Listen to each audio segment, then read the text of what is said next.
Welcome back to Limited Supply, the podcast where we get deep into the tactical and strategic side of e-commerce, digital marketing, and building consumer brands. I'm your host, Nick Sharma. I've spent the last 9 years building, scaling, and investing in brands. And through this show and my weekly newsletter at nick.co/email, I'm here to share everything I've learned, the wins, the losses, the experiments, the tactics, and the insights, all so you can unlock your next $100,000 in revenue. Today's episode is a good one, but before we dive in, let me tell you about our chosen sponsor for this week's episode. If you're a Shopify brand, pay attention. Roku Ads Manager is built for growth marketers and makes connected TV way easier to test. Go to advertising.roku.com/limited supply. Welcome back to another episode of Limited Supply. I'm your host, Nick, and today we've got kind of a different episode. So normally I have these episodes where I come in with a really baked in plan of what to talk about, and it's usually somewhat connected to something I'm doing or a project I've worked on recently. But today's is going to be a little bit different because it's essentially taking something I've seen as a huge pattern over the last probably at least 2 months. Definitely like this year, I've come across at least maybe one brand a day in this position.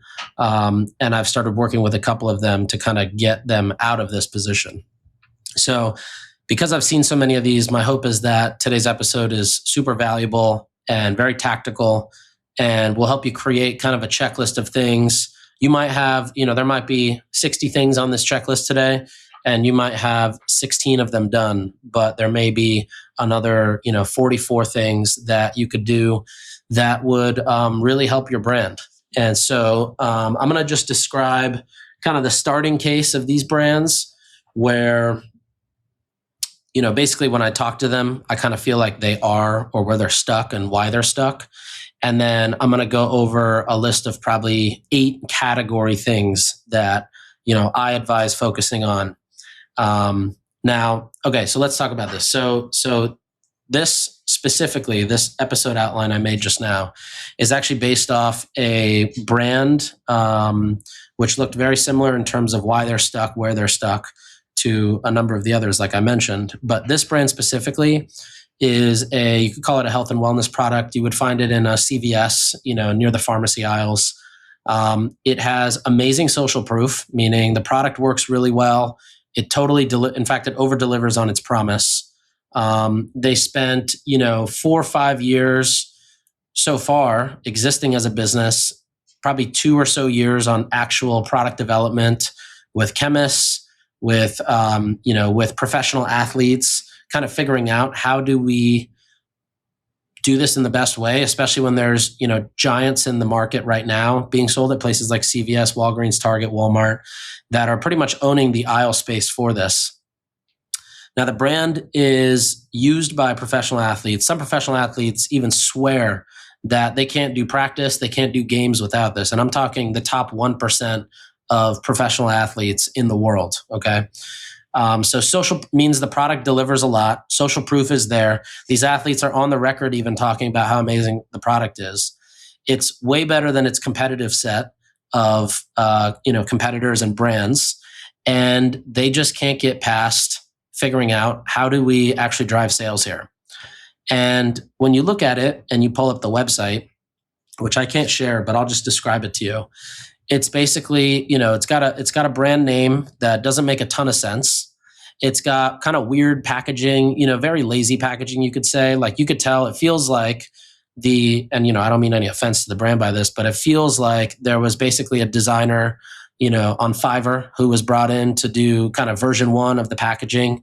And, a lot of times not to the brand's team's fault, there's just usually like if somebody's starting a brand, a lot of times their expertise is in the actual product. So product development, making sure it works, knowing how to get it to the right people it's intended for, which this brand, again, checks all those boxes.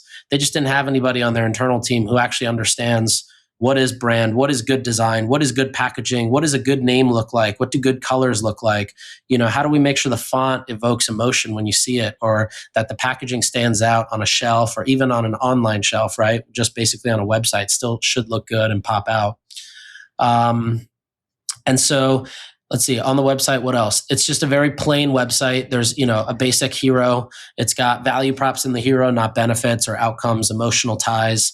You get to the product page. It's got a picture on the left side of the screen, on the right side of the screen, one time or subscribe, very basic, no sort of stylizing, no customization, no product description, no checkboxes of benefits and outcomes, no understanding of how it works. If you take this product, how long does it take till you feel the effects, and what can you expect, 2 weeks, 4 weeks, 6 weeks, 8 weeks down the line. None of that was there. It was basically just product with the ability to hit the buy button at the top, and then, very basic reviews widget, which didn't really have many reviews, maybe, call it 20 to 100 reviews. So you're not and there's 3 different SKUs. So all 3 PDPs are kind of like that. There's no bundling here, even though there's a very clear opportunity for bundling. And, as I'm saying this, you can probably start to picture what type of brand you may have seen that's in the same spot. And so, I was kind of brought into a conversation with them around how can we work with these guys and basically help turn this around. We've got a product that works immensely well. It over delivers. We have social proof with people whose names we could use that are massive names. And I'll get to the social proof piece in a second towards the end here. And so I kind of put this plan together, and basically the plan was, all right, we need to think about somewhat of a revamp when it comes to shipping and logistics, brand strategy positioning, website design, and the build of it, email, SMS, subscription, churn reduction, retention, upsells, cross-sells, basically extending LTV across the board. Paid media, how are we getting people in the door? Directly tied to paid media, social proof as well. Affiliate, performance PR, and external media, which I'll get to in a second. Product sourcing and innovation, and then lastly, your content creative pipeline. You'll notice that's a lot of things. It's probably pretty much the whole kit and caboodle of a brand. But the thing I didn't include here is the actual product, because the product is good. It has good social proof. And really, this is when I see stuff like this, I think of this as a golden platter of opportunity. It's like literally getting a tray made out of gold with a bunch of money on it. And all you have to do is the product is done. The product is always the hardest part, right? If you think about going and building a product or sourcing product from the right place, creating something that actually competes in the market better than something like, your conglomerate giant has been dominating. That's probably the hardest part, is the product. The second hardest part is distribution and basically everything else I just mentioned. So I'm going to go through all of these one by one and just rant a little bit about where I think, what I'm planning to do with this company, or what I would propose rather, and then hopefully you can take 1, 2, or 3 nuggets out of each one and potentially apply it to your own brand. So let's start with shipping and logistics. So when I think of shipping and logistics, I think of the entire kind of logistics package. So that is your production line. Who's producing your product? Are you getting good rates there? Do you have good MOQs? Do you have good payment terms? Are you basically doing, are you getting, I call it like the white person tax, where you're basically paying everything up front. You're not splitting it, or you're not waiting till it's arrived, or you're not able to get good terms with the supplier. From there, how are you trucking it or shipping it, air or sea, or, if you're producing in the US and you're just trucking it to a 3PL. Then once it gets to your 3PL, are you getting good rates on storage, on pick and pack? And then of course, actual shipping rates. Most people don't realize shipping rates is a gold mine of opportunity. And especially when you think about adding dollars to your bottom line, most 3PLs might use FedEx, USPS, UPS, DHL, basically all the shipping companies that we grew up with, you could say, and you remember receiving or getting packages from.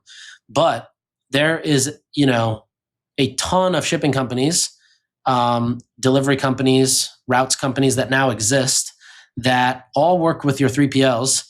And there's a very good chance that your 3PL is arbitraging you as a client, where you're paying those old FedEx rates still. You're still getting your package delivered in 2 days because they have those carriers, but they're using a cheaper carrier to actually get it through. You might be getting some savings, but you're probably not getting as much as you can. So that's something worth checking. And again, remember, Moise used to always mention those kind of stupid fees that 3PLs add on. So you want to audit your 3PL bill and make sure that you're not getting charged. That's another thing that I would say part of any of these kind of like brand turnaround projects I work on or coming in and advising on a turnaround is you want to make sure that you are auditing every single contract, every single bill from a standpoint of payment terms, out clause. Are you getting the best rate? A lot of people don't chat with each other, brand to brand about what kind of rates are you getting for this attribution tool or for this incrementality partner or for Klaviyo or for PostScript, whatever it may be. And, you don't want to be paying rate card for anything. That's not how this world works. You can negotiate, and you should always negotiate. So back to the shipping carriers, you should definitely make sure you understand what kind of shipping carrier you're using. And depending on your product, the size of it, the weight of it, how far it's going, how often you're shipping to these people, you might realize that you should actually, instead of just using like, let's say you're Jolie, right? Instead of just using UPS or FedEx for everything, you might have your net new customer showerhead units here in the States at a 3PL, and you might use a carrier where you get great rates for 2-day shipping here. And then because your shower filters come and they arrive on a subscription timing, you can actually ship those direct from China using portless because you know exactly what day they have to land and you can plan for that ahead of time. And now you're buying fractional air freight. You're skipping any cost of US-based 3PLs, and you're able to get that product to the customer at the right date. So it may be that, there's the names of these shipping carriers are escaping my mind, but my friend Jimmy at Tondo, he always tells me about all the new shipping carriers that he's able to plug in, and for him, he passes on a lot of the discount on. But I think you can hit him up if you want to see those different carriers. Anyways, after the shipping, then you have the actual packaging of the box. So that's another place where I know brands overspend, because a lot of times when you're starting out, you're paying a tax for having a low order volume, meaning if you're only ordering 1,000, 5,000, 10,000 boxes, you're going to be paying a tax versus if you're ordering 20,000 or 50,000 boxes. So again, another place to negotiate and also just pin vendors against each other and see who can give you the best price for the product.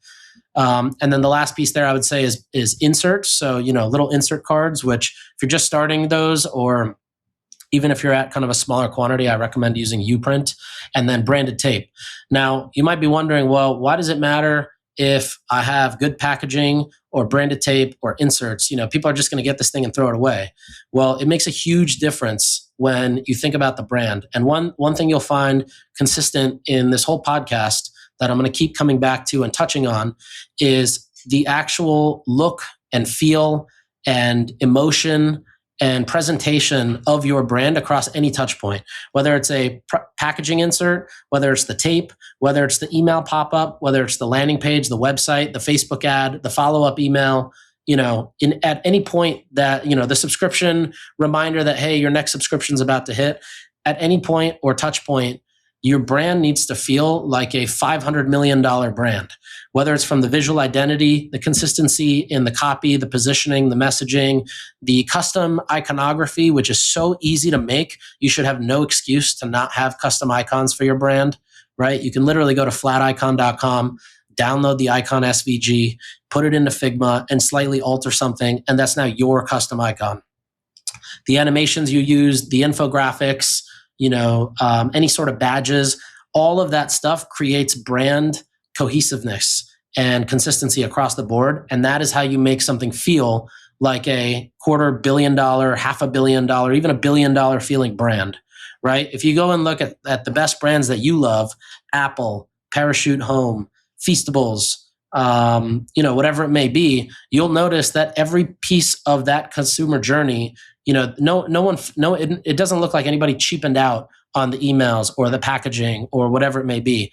And that's how you build brands that, your grandchildren are going to know about, versus ones that pop for a little bit, maybe 6 months to 2 years, and then die because, you were chasing a trend. You weren't building a brand, and you were just selling a product versus selling, a feeling and emotion, or really that brand lifestyle and experience.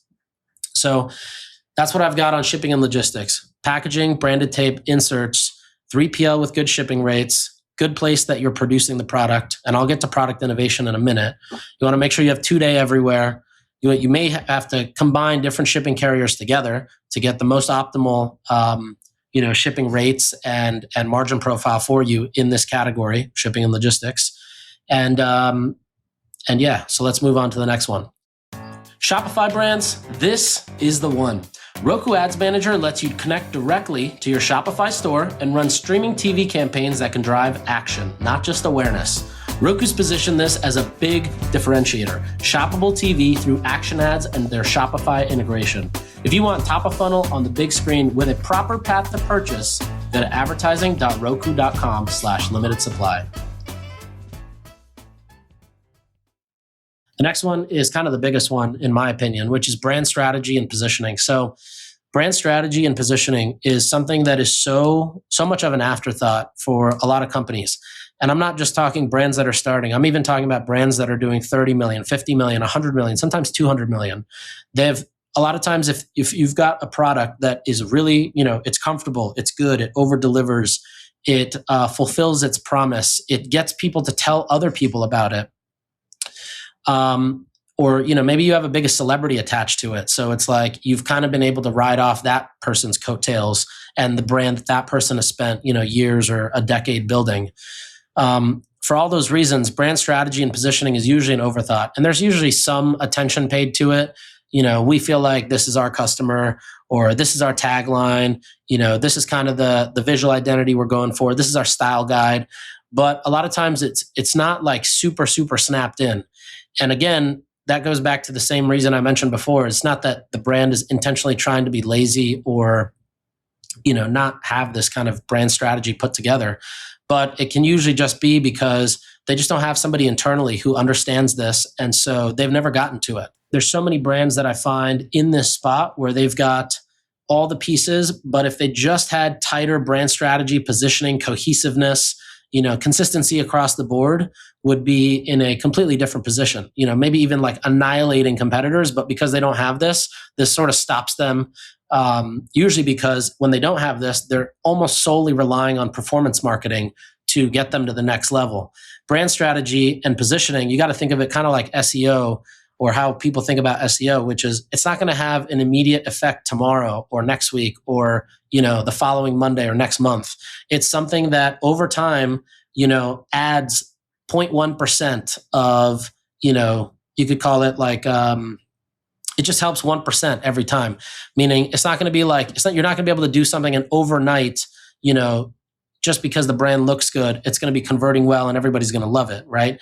Brand is something that's built with consistency over time by doing the right thing over and over again across every touch point to every customer and making every customer feel like, the brand is doing something for them versus just buying a product and feeling super transactional. So when I think about brand strategy, I think about, yes, the visual identity and, the taglines and the icons and, all the things that make, a website feel good or an email feel good and separate from just a standard Shopify theme. But I'm also thinking about, okay, who are our customer personas and why are they buying and what problem are we solving for them? And for those individual personas, what are the things that they feel the other brands aren't delivering on? Because each persona is going to have a reason they buy and a thing that kind of gets them over the fence and a thing that makes them nervous to actually buy and try our product. They have a different thing that's going to get them excited about posting the brand or talking about the brand or sharing it with with a friend of theirs. And so in this, I like to create different personas and really just understand who these people are. Are we finding them in the right way? Are we maybe just going after the wrong people? That's why our LTV is super low. People aren't coming back. And then the second piece to this is positioning. So like basically when I think about positioning, it's a fancy word for basically just what's your wedge in the market, right? What, like if you sell a sleep supplement, right? Now I'm thinking Beam Sleep or Let Me Sleep, right? If you sell a sleep supplement, what is the reason that your sleep supplement is actually worth trying and better than the other 367 sleep supplements in the market? And that's where positioning comes in. It's kind of like if you were to go up in a comparison chart next to a competitor, what are you saying, doing, showing to sort of get a wedge up on the person who's next to you? That might be a certain ingredient that you use. It might be, there's a drink called Update that I'm an advisor to. They launched today and announced Kim Kardashian as a founder. For them, the wedge is an ingredient called paraxanthine, which is extracted from caffeine. And basically, because it's extracted from that, it doesn't have the crash. So like this ingredient, it's innovation, right? This innovation of an ingredient is their wedge. And so that's their positioning. So positioning is sort of like your wedge in. Brand strategy is your persona, your identity, your taglines, your copy, your tone of voice, all these things kind of put together. Now, the reason that is so, I should have probably started with that one before shipping and logistics, because the brand strategy and positioning plays itself into every other part of everything I'm mentioning here. It plays into what your packaging looks like, what's written on your packaging, what's on the insert, the icons that are on the insert, and all of that. So that's brand strategy and positioning. Now I'm going to get to website design and build. Now, if you're a limited supply listener, you know that I'm obsessed with good websites. Personally, I think I make some of the best websites in e-commerce. I always try to find that intersection of conversion rate, performance marketing, but also, and direct response, but also, really beautiful brand positioning, creative, site design, UX. Like I love to add upsell widgets, but I never want it to feel like I'm trying to push somebody to buy the next thing. And because of that, the sites turn out really nice. They convert well. They make people feel like they're coming into a $500 million brand. I'm never a fan of like launching a Shopify themed website, meaning that you just buy a free theme or grab a paid theme, change a couple of things, and boom, you're live selling your product, right? That feels like a product business. Versus like creating a brand. I always think about it as if, think about like the fancy road that's near you, whether it's in Miami, whether it's Rodeo Drive in California, where all the fancy stores are, whether it's Fifth Ave in New York. When you walk into that store and you feel that brand, and what they stand for, or their luxuriousness, or whatever they're trying to, convey with their design of the brand and how everything is set up in store. That's how your website should feel to people who come on their iPhone or their laptop. Everybody should feel like they just entered a new world when they come to your site. And that's why if you look at brands like, tastesalud.com or parachutehome.com or IM8 Health or David Barr, these are just a couple of the sites I've worked on. You'll see and kind of feel what I mean when you get to the site and that brand is just coming into you compared to, a generic, regular Shopify themed website where you can feel that it's got all the components of kind of a general Shopify theme. Nothing against that. I'm still using Shopify for all of this, but the design and the UX and the customer journey that you create, the funnel, that whole experience, right? That should be heavily prioritized because you're driving all your traffic there. You're trying to extract as many people who hit that website to give you their email or phone number. You're trying to get as many dollars or units per transaction in when somebody's on there. You should definitely invest in building one of the best websites you possibly can, because otherwise, what's the point of spending so much money driving all these people to your website if you're basically they're just going to get there and feel like, oh, this isn't really super trustworthy. Or, I clicked the ad, which promised all these things. Now I get to the website and there's no mention of the thing that the ad promised, or the color is mismatched, or it's a different style, or I clicked for a product. Now I'm on the homepage or a collections page. If you're not using landing pages, for example, like these are all things that count toward the website design and build, but then have huge dividends when it comes to email, SMS, paid media. You get an influencer shout out, you get randomly selected, and your product is featured on, a podcast, a huge podcast. They talk about your product. Now people come to your site, and now you've just wasted all that traffic that, it's priceless traffic. So you always want to have a website that's built properly. Another thing that I would say is becoming even more important now with just how much more SEO is becoming important, because it feeds right into GEO, which is generative engine optimization. So asking ChatGPT or Claude, Perplexity, Gemini questions is how well your site is actually coded and developed and marked. So do you have all the right content there? Do you have expert reviews or social proof? Do you have how your product works? Do you have that TXT file that Dylan Ander talked about a couple of episodes ago, which you can email him, d@mentionstack.com, to get that snippet and put on your website? So these LLMs know how to go and crawl your website and understand what you're selling and why you're selling and what you have to offer. All of these things are now a much bigger deal. So make sure in your website, you also take into account SEO, AEO, GEO stuff, making sure you're properly putting alt text in your images, you're labeling images properly.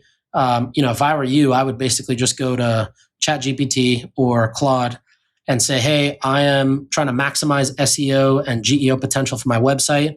Help me name all of my image files and come up with all of the alt image text and give me all the opportunities of things to backlink across the site, right? If you have a blog on your website, you should backlink to your PDPs. And PDPs, if you're explaining something, you should backlink to a blog that explains it in even more detail. All these things really help and make a huge difference. The next one is email and SMS updates across the board. And when I say this, I also mean everything around subscription. It's basically LTV across the board. So that should include email, SMS, subscription optimization, meaning how do we get more people to subscribe, whether it's the first time, or sometimes you might realize, first time subscribers are actually not the best because they don't get to sample enough. So then how do you upsell people into subscription from being one-time purchasers? And then churn reduction. So how do we reduce the number of people who are unsubscribing? And also, how do we understand why they're unsubscribing so that we can go ahead and reduce that, earlier in the funnel? Maybe the way that we're promising the benefits of what you get or what's going to be delivered from the product in the ads and the landing pages is not consistent with the actual experience, and that's why people are unsubscribing.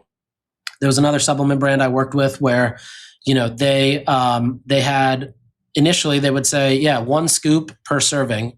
And then they realized that, oh, wait, we have, if you have 1 scoop a day of our thing, by the time your month ends, there's still half a tub left. So we actually need to readjust our serving size or our subscription cadence because now people are unsubscribing simply because they just have too much product by the time that their next thing is coming out. So you want to understand that, but then also across email, right? You want to think about, or actually I should say before I get to email, just around your brand and website and existing customers, right? You want to think about your promotional strategy.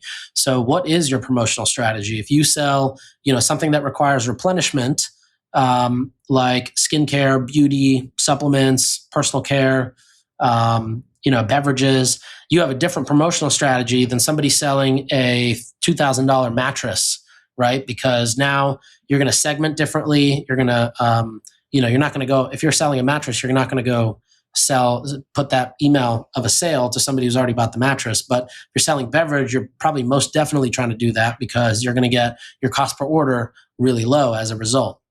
So what's your promotional strategy? And then usually paired to that, I like to do what's your promotional strategy? And then what is your education strategy? So from a content standpoint, when you're educating people through channels like email and SMS, if you're not just sending a message that is a straight sale or offer or promotion, then what all are you talking about? And a lot of times that comes through campaigns. So, I feel like campaigns should always be a split of education promotion versus just pushing on the sales. And when you think about education, it doesn't necessarily always have to be like teaching them something new or feeling like you're explaining something. My bar for what is a good campaign that's not a promotion is just basically, is this something that somebody can read today or during the day and then go and talk about at the dinner table and sound smart, bring light to some situation. If you're a supplement brand and you're selling, like Love Wellness just started selling these sublingual mouth strips, right? They might want to put together a couple emails talking about the difference between, how efficacious is a injection versus a sublingual strip versus a capsule versus a liposomal capsule versus a gummy versus a powder, right? Like that's a great email that a supplement brand could talk about. Granted that it makes them also look good. And also that's something that is educational. It's not pushing them to buy the product. It's not a promotion, but it feels very valuable to the person who is getting that. And then the last piece of email and SMS is basically the flows, right? So Somebody just signed up on the website. Okay, what series of messages are they getting? Somebody just abandoned the website, abandoned the cart, abandoned the checkout. What are the emails they're getting based on the dynamic elements, meaning the products they looked at or added to cart or started checkout on? And how is that being conveyed? And what are we doing from a personalization level to reach that person at the right time and with the right messaging? Instant, you've heard me talk about a lot on the podcast. I think they're the sponsor now too. They do a lot of these AI flows where you can actually create generative AI emails where Instant identifies the person coming to the site. It knows, okay, this is the user. They have a massive database across all the brands they work with. They know that this person is most likely to buy at this time of day with this type of a messaging and this type of subject line. They can immediately create the email, send it out via Klaviyo, and then in the dashboard, you can literally see how soon that conversion comes in. So why is that important? Because instead of sending all of your site abandoned, cart abandoned, checkout abandoned emails on a set time delay where it may not be the most optimal, you can actually leverage AI to understand when is the most optimal time, but also what's the best way to message this person based on the existing data that we have. So yeah, that's basically it for LTV retention: email, SMS, subscription optimization, thinking about when is the right time to get this person into a subscription.